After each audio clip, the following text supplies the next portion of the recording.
रामू ये ना बाग माझे तो रामू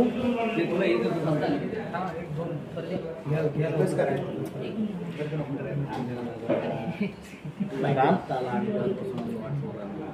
एक मिनिट रामू तू मागे आहे ना, तू काय करतो? रामाला प्रेम लावायची कामं नाही. नाही आवाज येतो. येस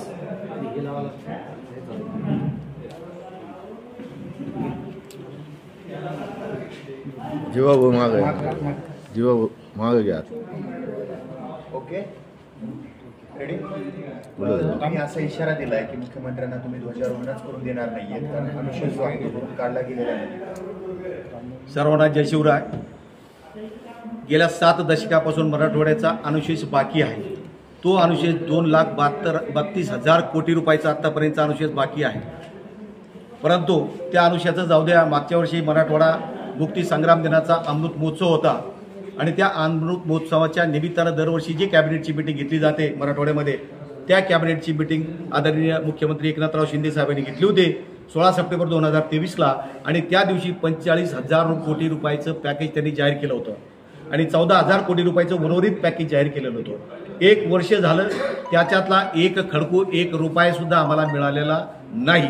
म्हणून फक्त तुम्ही आमचं मराठवाडा मुक्ती संग्राम दिनाला यायचं, झेंडावंदन करायचं, निघून जायचं, ते आता चालणार नाही. आमचं हे अनुशेष जो 2,32,000 कोटी रुपयाचा यायचा आहे, पण हा जो 45,000 कोटी रुपयाचा तुम्ही जाहीर केलेला आहे, तो जाहीर केलेला जो पॅकेज आहे ते 8 दिवसामध्ये जर वितरित केलेलं आहे, तर तुम्ही आमच्या मराठवाडा मुक्ती संग्राम दिनाचं 17 सप्टेंबरचं झेंडावंदन करू नये. अपमान होईल किंवा आम्ही ते करू देणार नाहीत, याची आपण मुख्यमंत्र्यांनी काळजी घेतली पाहिजे. कारण हे सगळं प्रकारचं पॅकेज फक्त आमच्या तोंडाला पाणी चोपडण्याचं काम करता कामा नये. आमची संपूर्णपणे सकल मराठा समाजाची ही मागणी आणि इशारा आहे. यामध्ये आम्हाला संपूर्णपणे सहकार्य मनोज जरांगे पाटील यांच्या आधिपत्याखाली हे सगळं चालू आहे. याचं मोठं आंदोलन सुद्धा आम्ही या ठिकाणी उभा करणार आहे.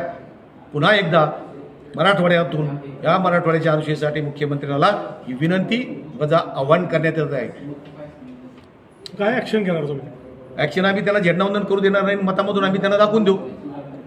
मराठवाड्याचं मतदान आम्ही आतापर्यंत मतदान घ्यायचं तुम्ही आमचं, ते आता मतदान कोणाला करायचं आम्ही आमच्या पद्धतीने ठरवून देऊ आणि जे मनोज जरांगे पाटील सांगतील त्या पद्धतीने करू. सर प्रश्न काय सुमित अमित सर आहे का? मराठवाड्याच्या अनेक आत्महत्या होत आहेत, शेतकऱ्याच्या आत्महत्या होत आहेत, विद्यार्थ्यांच्या आत्महत्या होत आहेत. या सगळ्या आत्महत्या होत असताना सुद्धा याकडे सरकारला पाहायला, लक्ष द्यायला वेळ नाही. मात्र ते गुलछर्रे उडवतात तिकडे एकमेकाची बदनामी करण्यामध्ये. एक पक्ष दुसऱ्याचा, दुसरा पक्ष तिसऱ्याचा, याच्यामध्ये जनतेचा कोणत्याही प्रकारचा विचार करण्यात येत नाही, करण्यात आलेला नाही. आणि त्याच पद्धतीने मालवणला जो पुतळा पडला, मालवणला आमची जी भक्ती आहे, आमची शक्ती आहे, आमचं दैवत आहे, त्याचं जे अवमान झाला त्याबद्दल सुद्धा आम्ही या शासनाचं आणि या सर्वांचं तीव्र शब्दामध्ये निषेध करत आहोत.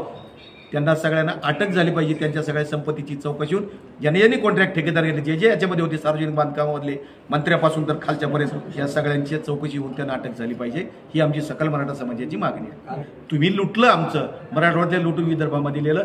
तुम्ही खरे लुटारू आहेत फडणवीस, तुम्ही लुटारू आहेत.